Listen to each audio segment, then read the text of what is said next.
Jadi apa manfaatnya kita keluarkan uang dan ikut tergabung di Project Metaverse ini? Pastinya ada dasarnya. Kita harus paham dulu. Ternyata kita mengeluarkan uang itu untuk membeli program sistem bisnis. Nah, itu dulu. Artinya jelas bahwa ada produk sebuah sistem berupa program aset yang kita beli. Nah, ketika kita memiliki sistem tersebut, artinya kita bisa melakukan hal yang sama. Dalam hal ini menjual kembali.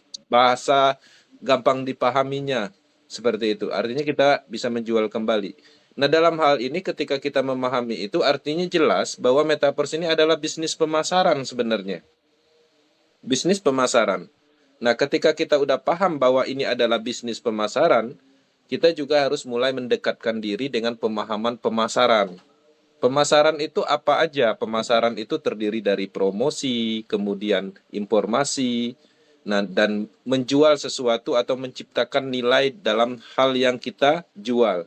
Nah, contohnya misalnya kita memasarkan Metaverse, yang kita pasarkan adalah programnya. Nah, di situ ada kandungan nilai. Mulai dari mana? Dari ketahanan sistem, kemudian bonus 100%-nya, kemudian dari aset NFT-nya, Coin-nya, itu adalah nilai-nilai yang memungkinkan kita ciptakan untuk memasarkan program ini. Nah, jadi artinya jelas bahwa ini adalah bisnis pemasaran program aset, yang mana program ini mempunyai banyak manfaat. Nah, kita juga mulai memahami manfaatnya apa, sehingga kita menguasai metaverse itu dari situ, dari diri kita sendiri, menyadari bahwa sistem yang kita miliki itu bermanfaat. Nah, jadi ada banyak di luaran sana, proyek pada umumnya itu hanya menguntungkan sekelompok orang, individu tertentu, perusahaan tertentu. Nah, pembuktiannya seperti apa? Setiap kita melakukan pengembangan, biasanya ada dana yang terkumpul dalam hal dana yang kita dapatkan itu adalah presentasi. Misalnya kita memasarkan produk A, paket B, paket A, itu kan kita dapat 10%.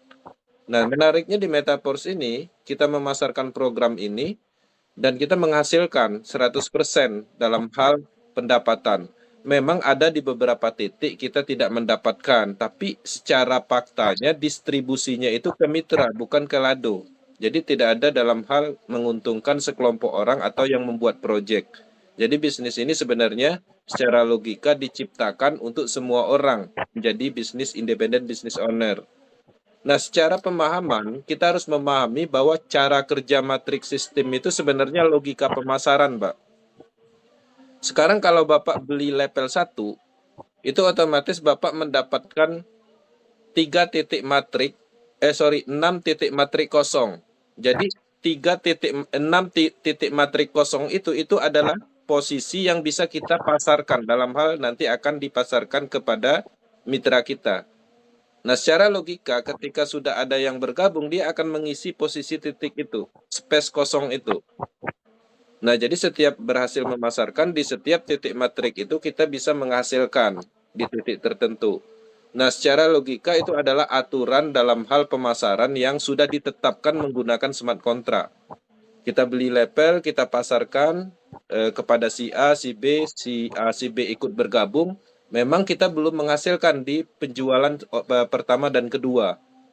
Nah, tapi kalau seandainya kita memasarkan di program berikutnya, kita akan menghasilkan 100%. Ataupun orang yang memasarkan itu, atau mitra kita yang memasarkan itu juga memasarkan, otomatis kita akan menghasilkan.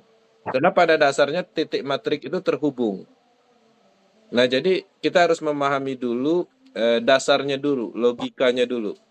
Jadi kita melakukan pemahamannya dulu dari diri kita sendiri. Nah, ketika kita melihat metaverse ini secara sistem seperti apa namanya MLM, maka kita akan melihat bahwa ini adalah sistem biasa. Tapi kita harus melihat metaverse ini adalah pemasaran. Memang pemasaran itu biasanya kita beli produk A, dipegang, disentuh, kita jual kepada orang lain.